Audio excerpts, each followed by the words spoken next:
Assalamualaikum warahmatullahi wabarakatuh. Perkenalkan, nama saya Putri Adelima dengan PM 20150063. Saya dari Prodi Kekosan Informatika. Di sini saya akan menjelaskan sedikit tentang pengembangan perangkat lunak menggunakan metode Agile atau Agile Software Development. Jadi ini saya jelaskan untuk memenuhi mata kuliah rekayasa perangkat lunak saya. Di video kali ini yang akan kita bahas yaitu mengenai pengembangan perangkat lunak dengan cepat atau rapid, metode Agile, prinsip-prinsip, penerapan serta kelemahan metode Agile. Yaitu yang pertama, pengembangan perangkat lunak dengan cepat atau rapid. Pengembangan perangkat lunak cepat adalah salah satu kebutuhan penting untuk sistem perangkat lunak. Bisnis beroperasi dengan cepat. Perubahan kebutuhan yang cepat menjadikan sulit sekali untuk membuat kebutuhan perangkat lunak yang stabil. Perangkat lunak harus berevolusi dengan cepat untuk memenuhi kebutuhan bisnis dengan yang cepat berganti. Pengembangan spesifikasi, desain, dan implementasi dilakukan secara berselang-seling. Sistem dibangun dengan urutan versi di mana pemangku kepentingan terlibat dalam evaluasi tiap versi. Kemudian antarmuka atau GUI dibangun menggunakan IDE atau Integrated Development Environment atau kakas grafis. Kemudian kedua yaitu metode Agile, yang dimana ketidakpuasan akan metode desain tahun 1980-an dan 90-an menyebabkan kelahiran metode Agile. Metode Agile memiliki karakteristik yaitu 1. Fokus pada kode daripada desain, berbasis kepada pendekatan iteratif, dan penyelesaian perangkat lunak dengan cepat dan berevolusi dengan cepat untuk memenuhi perubahan kebutuhan pengguna perangkat lunak. Kemudian menghilangkan biaya ekstra atau overhead pada proses perangkat lunak dan merespon dengan cepat perubahan kebutuhan tanpa kerja ulang yang terlalu banyak. Kemudian prinsip-prinsipnya adalah yang satu, prinsipnya yaitu keterlibatan pengguna, yang dimana artinya adalah pengguna harus ikut terlibat dalam proses pengembangan.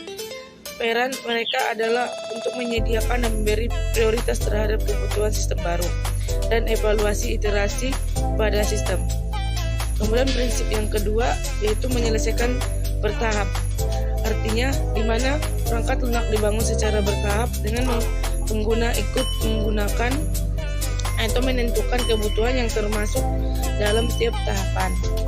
Kemudian prinsip ketiga yaitu fokus pada orang bukan proses, yang dimana artinya keahlian dan kemampuan tim pengembangan harus dimanfaatkan.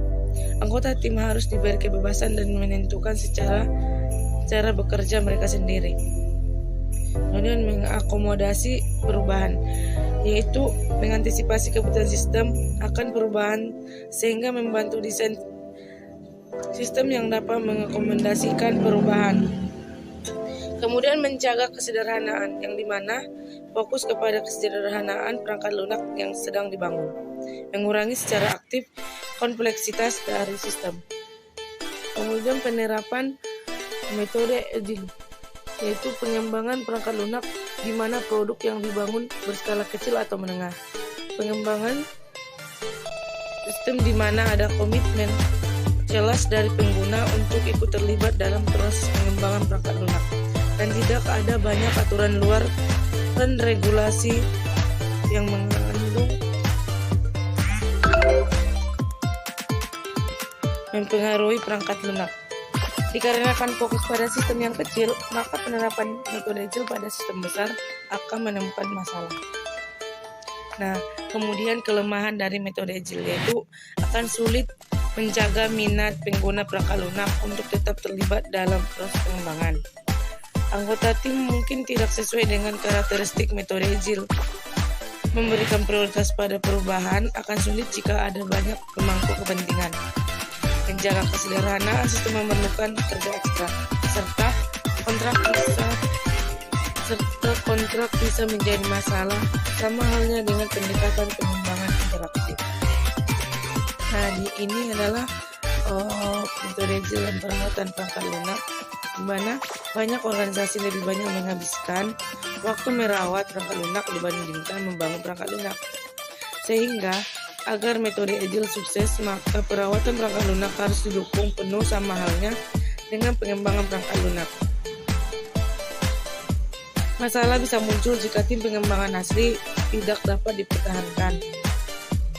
Terus ini adalah plan driven dan pengembangan agile, yang mana pengembangan dengan plan driven yaitu terbagi atas tahap-tahapan yang keluarannya telah direncanakan di awal. Sementara pengembangan dengan agile yaitu spesifikasi, desain, implementasi, dan uji coba dilakukan secara berselang. Keluaran dari proses pengembangan ditentukan melalui proses negosiasi selama proses pengembangan perangkat lunak. Ini dia plan prosesnya, yaitu dari plan base development, kemudian dia ke requirement engineering, sampai nanti dia kembali ke awal, yaitu pembuatan desain dan implementasi, kembali lagi membuat yang baru jika ada perubahan terbaru. Dan ini adalah isu teknis atau SDM dan organisasi, yang di mana kebanyakan proyek melibatkan elemen-elemen dari plan driven dan proses agile. Keseimbangan antara keduanya tergantung dari apakah sangat penting untuk memiliki spesifikasi dan desain yang sangat detail sebelum pindah ke implementasi. Jika benar, maka kemungkinan pendekatan plan driven lebih cocok. Kemudian, apakah melibatkan pengguna perangkat lunak untuk mendapatkan umpan balik dengan cepat sangat realistis jika benar menggunakan metode agile? Seberapa besar sistem yang akan dibangun? Metode agile cocok dengan sistem yang dibangun oleh tim kecil. Jika membutuhkan tim besar, maka pendekatan plan driven lebih cocok. Apakah tipe dari sistem yang akan dibangun? Pendekatan plan driven dibutuhkan untuk membangun sistem yang membutuhkan banyak analisis sebelum implementasi. Dan berapa lama umur hidup sistem? Sistem dengan umur hidup lama membutuhkan dokumentasi, desain untuk komunikasi antar pengembang dan tim pendukung. Nah, ini dia yang terakhir, yaitu teknologi apa yang tersedia untuk mendukung pengembangan sistem. Metode agile tergantung pada kakas berkualitas untuk mengakomodasi desain dan yang berevolusi. Bagaimana organisasi tim pengembang? Jika tim pengembang tersebar, maka seluruh dokumen desain perlu dibuat untuk berkomunikasi. Yang terakhir yaitu seberapa bagus kualitas desainer dan programmer di tim pengembang. Metode agile membutuhkan kualitas individu yang lebih tinggi. Baiklah teman-teman, mungkin sekian video yang bisa saya berikan. Jika ada kesalahan saya mohon maaf. Semoga video kali ini bermanfaat. Saya akhiri. Assalamualaikum warahmatullahi wabarakatuh.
digunakan untuk rekayasa kebutuhan yang sangat bervariasi tergantung pada dominan aplikasi, orang yang terlibat dan organisasi yang mengembangkan kebutuhannya. Namun, ada sejumlah aktivitas umum, yaitu 1. Pengumpulan kebutuhan, analisis kebutuhan, validasi kebutuhan, penilaian kebutuhan. Rekayasa kebutuhan adalah aktivitas interaktif yang saling terkait. Selanjutnya itu proses rekayasa kebutuhan dalam bentuk spiral. Ini adalah proses rekayasa kebutuhan dalam bentuk spiral. Selanjutnya ada pemunculan dan analisis kebutuhan. Disebut pemunculan kebutuhan atau penemuan kebutuhan, yaitu melibatkan staf teknis yang bekerja sama pelanggan untuk menemukan domain aplikasi, layanan yang harus disediakan sistem dan batas operasionalnya. Mungkin melibatkan pengguna, manajer, insinyur, dan terlibat perawatan sistem, ahli, organisasi buruh, dan lain-lain yang biasa disebut stakeholder. Proses pemunculan dan analisis kebutuhan. Proses pemunculan dan analisis kebutuhan ini yaitu bentuk meningkatkan ini. Yang pertama itu requirement discovery, bahasa Inggrisnya. Berikutnya requirement classification dan organization. Baru yang ketiga dan lanjut yang keempat. Oke, lanjut aktivitas proses. Aktivitas proses yang pertama yaitu penemuan kebutuhan, yaitu berinteraksi dengan stakeholder untuk menemukan kebutuhan mereka. Kebutuhan yang lain juga ditemukan pada para pilihan. Selanjutnya ada klasifikasi dan penyusunan kebutuhan. Mengumpulkan kebutuhan yang terkait dengan menyusunnya dalam siklus yang koheren. Penyusunan prioritas dan negosiasi, yaitu menyusun prioritas kebutuhan yang menyelesaikan konflik kebutuhannya. Selanjutnya ada spesifikasi kebutuhan, yaitu mendokumentasikan kebutuhan dan memasukkan ke tahap spiral yang selanjutnya. Sini ada masalah pada pemunculan kebutuhan. Yang pertama yaitu stakeholder tidak tahu apa yang sebenarnya diinginkan. Kedua, stakeholder mengekspresikan kebutuhannya dengan istilah mereka yang tidak dimengerti pengembangannya. Selanjutnya ada stakeholder yang berbeda bisa mengalami konflik kebutuhannya. Yang selanjutnya ada faktor organisasi dan politik dapat mempengaruhi kebutuhan sistem. Yang terakhir ada kebutuhan berubah selama proses analisa atau stakeholder baru muncul dan lingkungan bisnis berubah. Yang selanjutnya ada penemuan kebutuhan. Yaitu penemuan kebutuhan ini yaitu proses pengumpulan informasi tentang sistem yang ada dan yang dibutuhkan serta pemilihan kebutuhan pengguna dan sistem informasi tersebut. Interaksi dengan stakeholder mulai dari manajer hingga regulator eksternal. Selanjutnya ada stakeholder sistem manajemen pasien RSC, rumah sakit, hingga RSC. Pasien yang informasinya disimpan dalam sistem. Kedua, dokter yang bertanggung jawab memeriksa dan merawat pasien.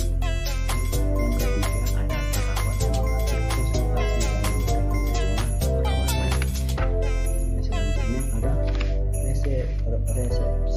resepsionis yang mengelola janji konsultasi pasien. Yang terakhir ada staf IT yang bertanggung jawab dan mengurus merawat pasien. Ini adalah stakeholder sistem manajemen pasien RSC di rumah sakit. Selanjutnya ada proses penemuan kebutuhan,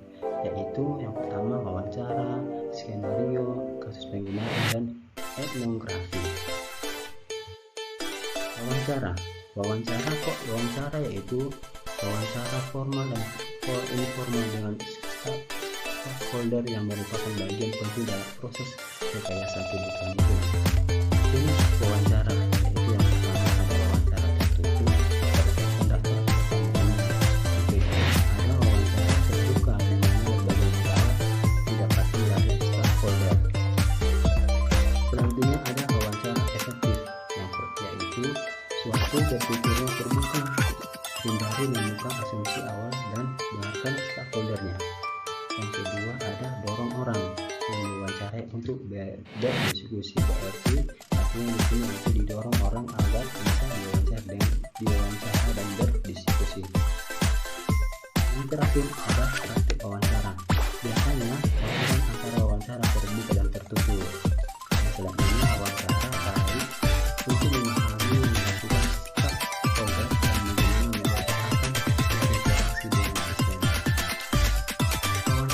Wawancara tidak baik untuk memahami kebutuhan domain. Penggunaan tidak memahami teknologi domain tersebut. Itu maksudnya kenapa wawancara tidak baik untuk memahami kebutuhan domain, karena penggunaan tidak memahami teknologi domain tersebut. Yang kedua ada skenario.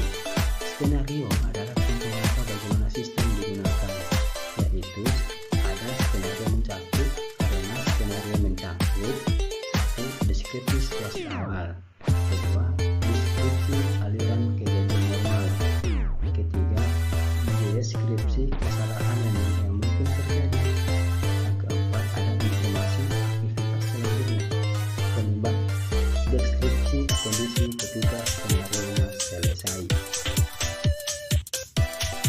Skenario pengumpulan catatan medis pasien RSC.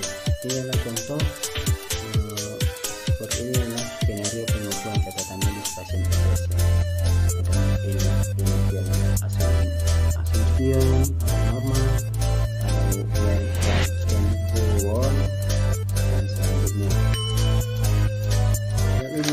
Selanjutnya ada kasus penggunaan atau use case, yaitu kasus penggunaan merupakan teknik berbasis skenario pada UML yang mengidentifikasi aktor dan interaksi dalam sistem. Sejumlah kasus penggunaan harus mendeskripsikan semua interaksi yang mungkin dalam sistem itu. Selanjutnya, diagram sequence dapat digunakan untuk memverifikasi kasus penggunaan dengan menunjukkan urutan kejadian dalam sistem tersebut. Kasus penggunaan sistem manajemen pasien RSC. Ini adalah contoh kasus penggunaan sistem manajemen pasien di RSC atau di rumah sakit. Ini adalah contoh kasusnya, di mana di dalam kasus ini memiliki entity yaitu ada dokter, manajer, medical,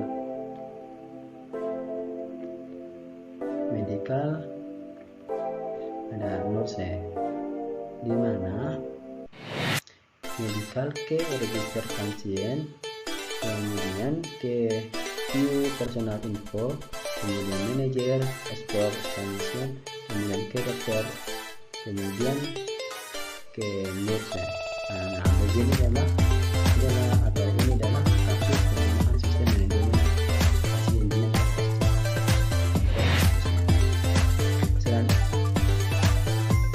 selanjutnya adalah etnografi.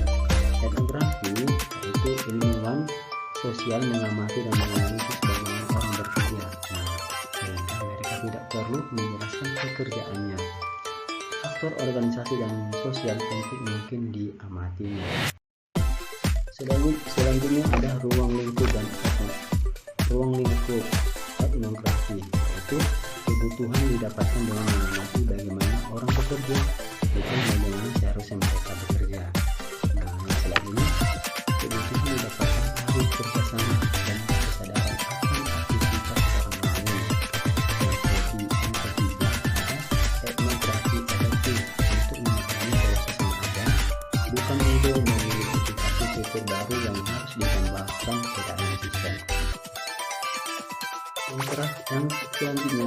etnografi dan prototipe untuk analisis kebutuhan. Nah, ini adalah contoh etnografi dan prototipe untuk analisis kebutuhannya.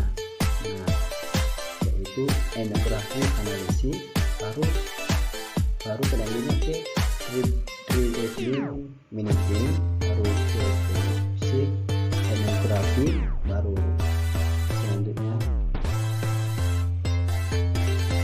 ke sini. Nah, saat itu bisa juga ke sistem operating dan kemudian lanjut ke review meeting. Seperti itu adalah di bawah ini adalah contoh dari etnografi dan prototipe untuk analisis kebutuhan. Nah, itu masih memiliki kebutuhan. Yang selanjutnya ada validasi kebutuhan, di mana bertujuan untuk menunjukkan bahwa kebutuhan sesuai dengan yang diinginkan pelanggan. Yang kedua, biaya kesalahan definisi kebutuhan yang sangat tinggi, sehingga validasi sangat penting. Karena memperbaiki kesalahan kebutuhan setelah penggunaan sistem membutuhkan biaya hingga 100 kali memperbaiki kesalahan implementasi tersebut. Selanjutnya ada pemeriksaan kebutuhan, yaitu yang pertama kebenaran. Artinya apakah sistem menyediakan fungsi dibutuhkan pelanggan. Nah, berarti dia ini membutuhkan kebenarannya. Yang kedua ada konsistensi, yaitu apakah ada konflik kebutuhannya. Nah, yang ketiga ada kelengkapan, apakah semua fungsi yang dibutuhkan pelanggan tersedia. Yang keempat ada realisme, yaitu apakah kebutuhan ini diimplementasikan dengan anggaran dan teknologi yang ada. Yang terakhir ada verifikasi, dapatkah kebutuhan diperiksa. Nah, itu beda dari pemeriksaan kebutuhan. Yang selanjutnya ada manajemen kebutuhan, di mana manajemen kebutuhan adalah proses pengolahan perubahan kebutuhan selama proses rekayasa kebutuhan dan pengembangan sistem. Kebutuhan baru muncul saat sistem dikembangkan dan setelah digunakan. Yang terakhir ada Anda perlu melacak kebutuhan dan merawat hubungan antara kebutuhan yang saling tergantung satu sama lain hingga penilaian efek dari kebutuhan. Yang selanjutnya ada perubahan kebutuhan, yang dimana lingkungan bisnis yang terus berubah setelah proses instalasi. Yaitu selanjutnya adanya perangkat lunak baru atau perubahan prioritas bisnis dapat mengubah kebutuhan sistem. Orang yang membayar pengembangan sistem dan pengguna sistem biasanya berbeda. Pelanggan menunjukkan kebutuhan karena batas anggaran dan organisasi yang mungkin bertetangga dengan kebutuhan pengguna.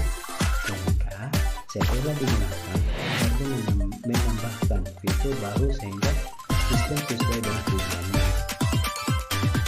Selanjutnya ada perubahan kebutuhan. Sistem yang besar biasanya memiliki pengguna yang bermacam-macam, yang kebutuhan yang berbeda dan prioritas kebutuhan dapat menimbulkan pertetangga, yaitu kebutuhan akhir harus merupakan kompromi antar pengguna. Evolusi kebutuhan, inilah contoh dari evolusi kebutuhan, itu yang mana ke mungkin understanding of ke initial requirements, lalu setelah ke sini baru muncul ke sini, lalu ke sini lalu ke AN. Oke, manajemen perubahan kebutuhan, di mana anak yang pertama adalah analisis masalah dan spesifikasi perubahan. Pada tahap ini masalah atau perubahan dianalisis untuk memeriksa apakah sudah sesuai. Hasilnya bisa berupa perubahan kebutuhan atau penolakan permintaan perubahan. Yang kedua, analisis dan pembelaan perubahan dan analisis dan perubahan kebutuhan untuk menentukan apakah proses perubahan kebutuhan atau tidak. Yang ketiga ada implementasi perubahan, yaitu modifikasi dokumen kebutuhan, desain sistem dan implementasi. Idealnya dokumen dokumen di organisasi kembali sehingga perubahan dapat diimplementasi dengan mudah.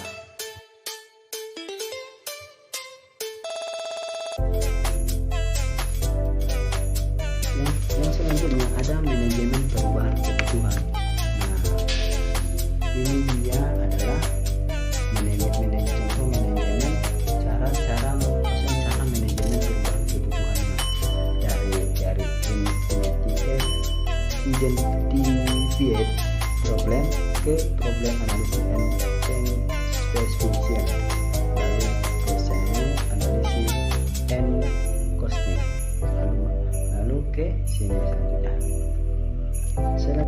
ada Oke, sekianlah, terima kasih dari saya yang bisa saya jelaskan dari materi kedua kami ini. Bila ada kata-kata saya yang kurang baik, yang kurang jelas, mohon maafkan, dan saya akan mengakhiri dengan terima kasih. Assalamualaikum warahmatullahi wabarakatuh. Perkenalkan, nama saya Harap Asri Amelia, MPN 20150038. Di sini saya akan menjelaskan tentang pemodelan sistem. Yang pertama adalah topik model konteks, model interaksi, model struktural, model perilaku, rekayasa berbasis model. Pemodelan sistem adalah proses pembuatan model abstrak dari sistem di mana setiap model menunjukkan pandangan atau perspektif yang berbeda. Saat ini, pemodelan sistem dilakukan dengan menggunakan notasi grafis yang hampir selalu berbasis notasi UML, the Unified Modeling Language. Pemodelan sistem membantu analisis, memahami fungsionalitas sistem, dan juga digunakan untuk berkomunikasi dengan pelanggan. Pemodelan sistem yang ada dan direncanakan, model dari sistem yang sudah ada digunakan selama proses rekayasa kebutuhan. Model ini membantu menjelaskan apa yang dilakukan sistem saat ini dan dapat digunakan sebagai dasar diskusi tentang kelebihan dan kekurangannya, sehingga membantu proses rekayasa sistem baru. Model sistem yang baru digunakan selama proses rekayasa kebutuhan untuk menjelaskan kebutuhan yang diajukan ke stakeholder. Engineer menggunakan model ini untuk mendiskusikan proposal dan dokumentasinya untuk proses implementasi. Perspektif sistem. Perspektif eksternal di mana konteks atau lingkungan sistem dimodelkan. Perspektif interaksi di mana interaksi antara sistem dan lingkungan atau antar komponen dalam sistem dimodelkan. Perspektif struktural, organisasi sistem atau struktur datanya dimodelkan. Perspektif perilaku, di mana perilaku dinamis sistem atau bagaimana sistem merespon suatu kejadian dimodelkan. Jenis diagram UML. Activity diagram menunjukkan aktivitas-aktivitas yang ada dalam suatu proses atau pemrosesan data. Use case diagram menunjukkan interaksi antara sistem dan lingkungannya. Sequence diagram menunjukkan interaksi antara aktor dan sistem serta antar komponen sistem. Class diagram menunjukkan kelas-kelas objek dalam sistem dan hubungan antar kelas. State diagram menunjukkan bagaimana sistem bereaksi terhadap kejadian internal dan eksternal. Digunakan model grafis sebagai alat yang memfasilitasi diskusi tentang sistem yang ada dan sedang diajukan. Model ini tidak lengkap dan tidak benar diperbolehkan karena perannya hanya untuk membantu diskusi. Sebagai cara untuk mendokumentasikan sistem yang ada, model ini seharusnya mempresentasikan sistem dengan akurat, tapi tidak harus lengkap. Sebagai deskripsi sistem yang detail yang dapat digunakan untuk menghasilkan implementasi sistem, model ini harus benar dan lengkap. Baik, cukup sekian yang saya sampaikan. Bila ada yang salah, saya mohon maaf. Wabillahi taufiq wal hidayah. Assalamualaikum warahmatullahi wabarakatuh. Assalamualaikum warahmatullahi wabarakatuh. Perkenalkan, nama saya Martua Sibuan, Prodi Vokasional Informatika NPM 2015-0043. Di sini saya akan menjelaskan rekayasa kebutuhan perangkat lunak.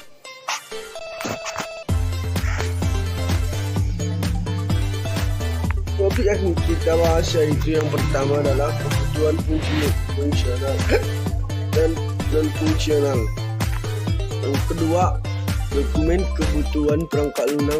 Dan ketiga, spesifikasi kebutuhan. Keempat, proses rekayasa kebutuhan.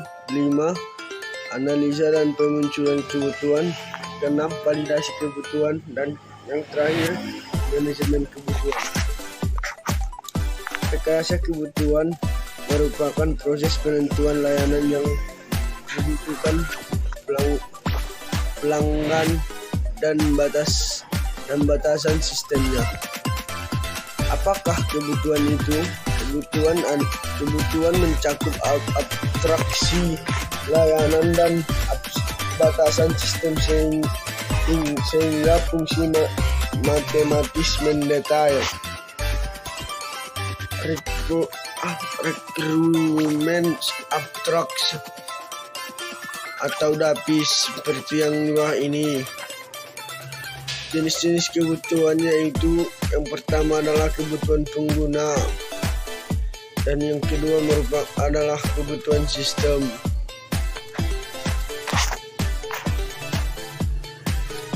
Contoh kebutuhan user dan sistem seperti di bawah ini ya.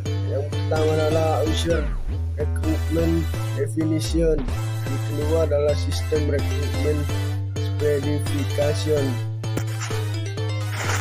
Pembacaan spesifikasi kebutuhan yang berbeda seperti yang kita lihat di layar ini.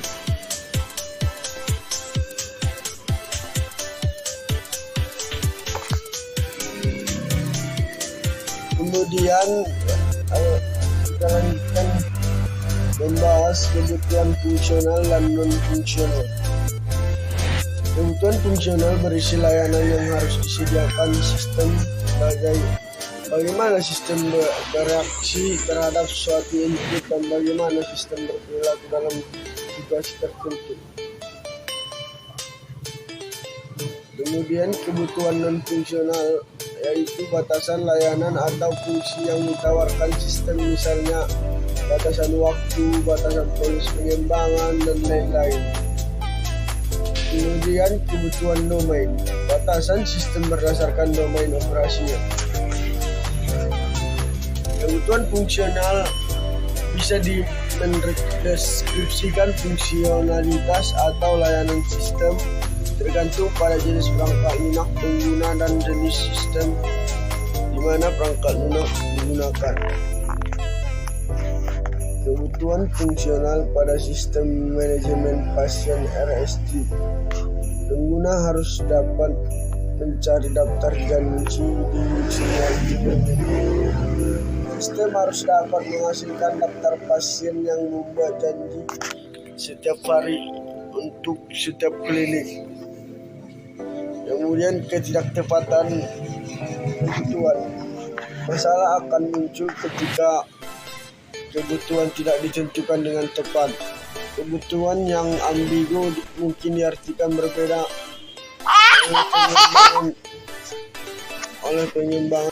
oleh pengembangan dan pengguna. Kelengkapan dan konsistensi kebutuhan. Pada dasarnya, kebutuhan seharusnya lengkap dan konsisten. Lengkap mendeskripsikan semua fasilitas yang dibutuhkan. Konsisten yaitu tidak boleh ada konflik atau kontradiksi pada fasilitas sistem. Namun dalam prakteknya tidak mungkin menghasilkan dokumen kebutuhan yang lengkap dan konsisten. Kebutuhan non-fungsional. Kebutuhan ini mendefinisikan profesi sistem dan batasannya, misalnya ketangguhan waktu respon, kemampuan alat, dan lain-lain.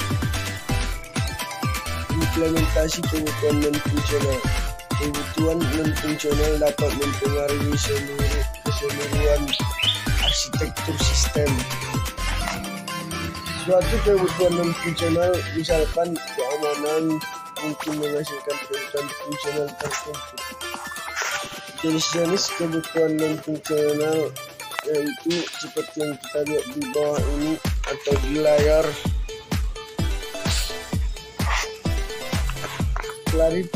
Klasifikasi kebutuhan non-fungsional.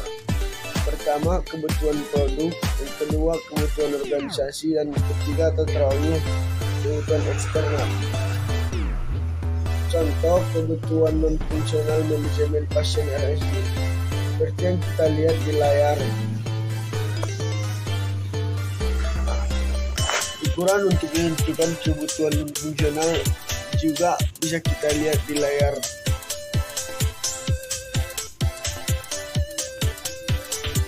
Kebutuhan domain operasional menimbulkan adanya kebutuhan dalam sistem. Kebutuhan domain dapat menjadi kebutuhan fungsional baru, batasan pada kebutuhan fungsional saat ini, atau menentukan komputasi khusus.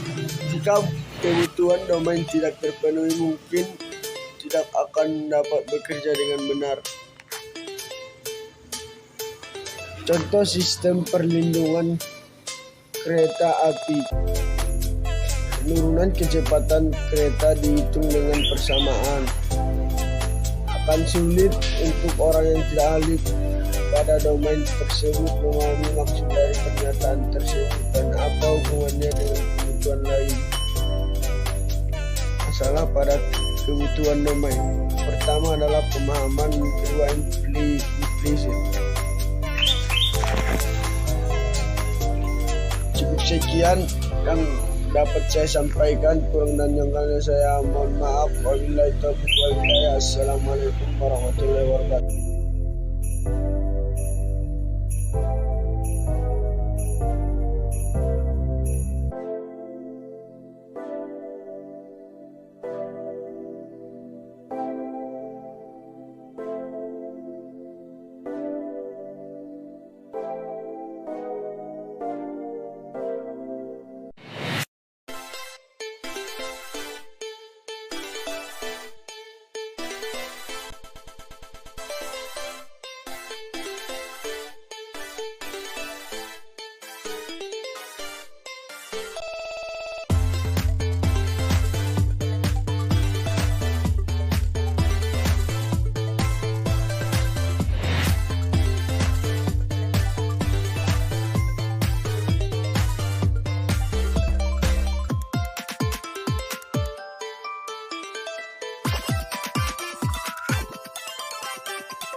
Assalamualaikum warahmatullahi wabarakatuh.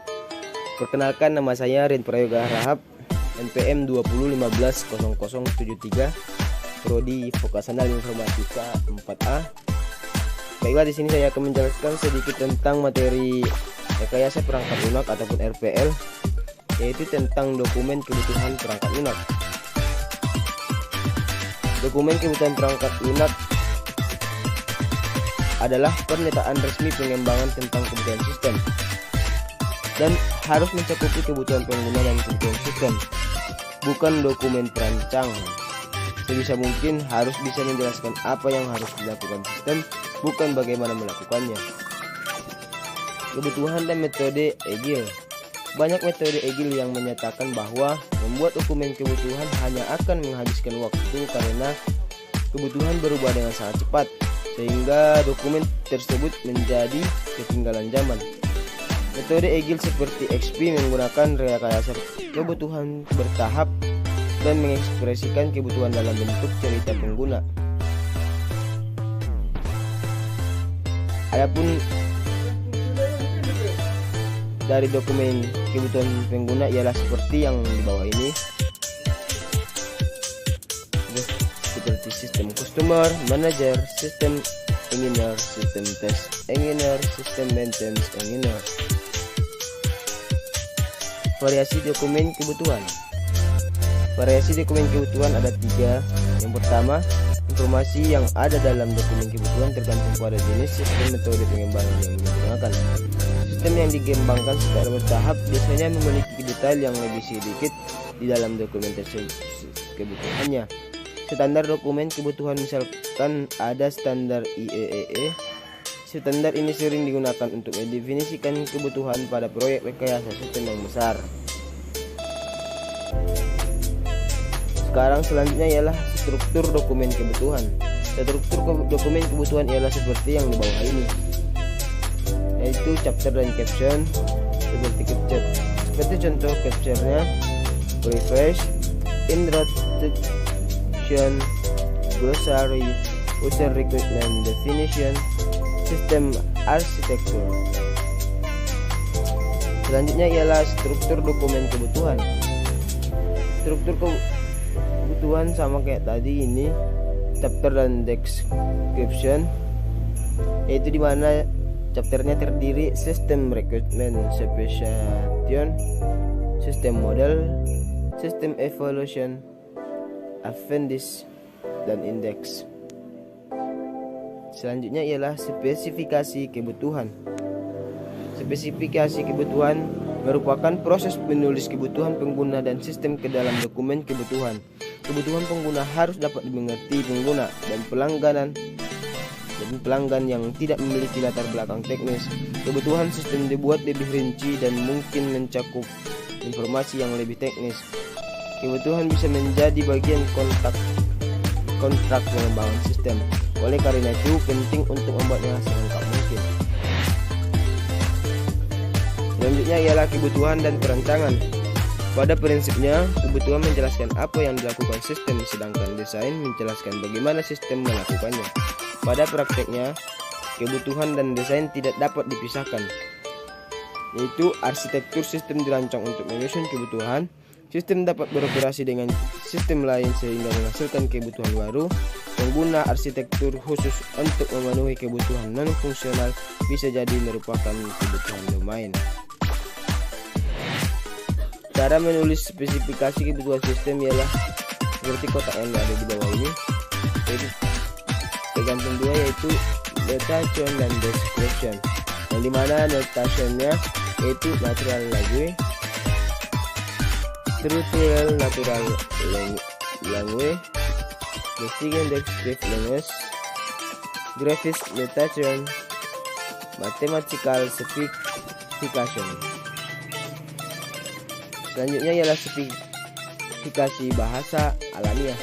Kebutuhan dapat dituliskan menjadi kalimat bahasa alami yang dilengkapi dengan diagram dan tabel. Digunakan untuk menulis kebutuhan karena ekspresif, intuitif, dan global sehingga kebutuhan dapat dimengerti pengguna dan pelanggan. Petunjuk penulisan kebutuhan. Petunjuk penulisan kebutuhan ada 5, yaitu yang pertama, buat format standar dan gunakan untuk semua kebutuhan. Kedua, gunakan bahasa secara konsisten. Yang ketiga, gunakan highlight untuk mendefinisikan bagian penting kebutuhan. Yang keempat, hindari penggunaan jargon komputer. Dan selanjutnya yang terakhir, berikan penjelasan mengapa kebutuhan tersebut penting. Sekarang selanjutnya ialah masalah penggunaan bahasa alami. Masalahnya tergantung dari 3, yaitu kurang jelas, kekacauan kebutuhan, dan penggabungan kebutuhan. Yang pertama ialah kurang jelas, yaitu ketepatan sulit diperoleh tanpa membuat dokumen sulit dibaca. Kedua, kekacauan kebutuhan. Kebutuhan fungsional dan non-fungsional sering bercampur.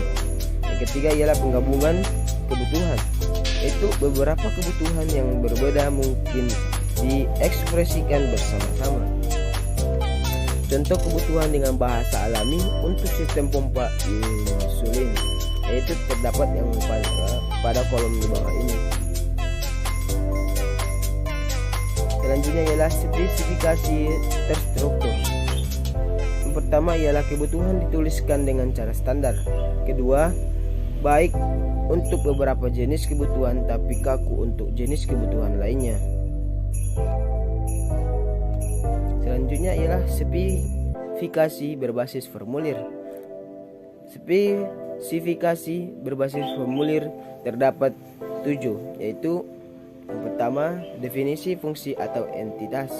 Yang kedua, deskripsi input dan asalnya, deskripsi output dan tujuannya. Selanjutnya, informasi kebutuhan komputasi dan entitas lain yang digunakan. Yang kelima, deskripsi aksis yang diambil. Yang keenam, kondisi awal dan akhir. Yang terakhir, efek samping suatu fungsi. Spesifikasi terstruktur kebutuhan pompa insulin. Ia seperti kolom di bawah ini ya teman-teman. Selanjutnya ialah spesifikasi berbentuk tabel. Digunakan untuk sebagai tambahan bahasa alamiah, sangat penting ketika harus menentukan sejumlah aksi alternatif. Contoh, komputasi sistem pompa insulin berdasarkan perubahan level gula darah, dan tabel menjelaskan bagaimana menghitung kebutuhan insulin untuk skenario dan yang berbeda. Di bawah ini adalah contoh tabel spesifikasi komputasi pompa insulin. Itu terdapat condition dan action. Mungkin cukup sekian yang dapat saya sampaikan. Kalau ada kata-kata yang saya salah, saya mohon maaf. Wabillahi taufiq wal hidayah. Wassalamualaikum